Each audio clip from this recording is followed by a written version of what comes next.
Hey, what's up everyone? Welcome back to my YouTube channel, and if you're new here, don't forget to click the subscribe button and hit the notification bell beside it for you to get notified whenever I upload new videos in this channel. For today's video, we're going to have another tutorial and I will teach you how to send money with clip in Gcash. And if you're interested, just keep on watching. First, mag-login tayo sa ating Gcash app. Lagay natin yung ating MPIN. And then dito sa ating timeline, dito sa Gcash, click niyo itong send.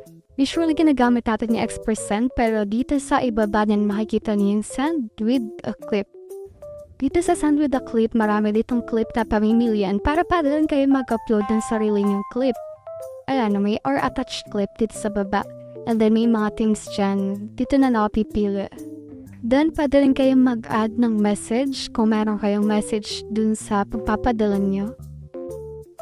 Katulad nito, gift ko sa'yo pang invest mo sa future mo. So, wala naman yung additional.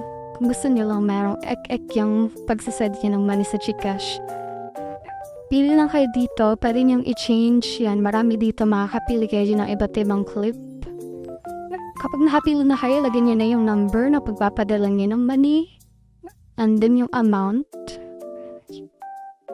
And then i-click nyo na yung next dito sa baba.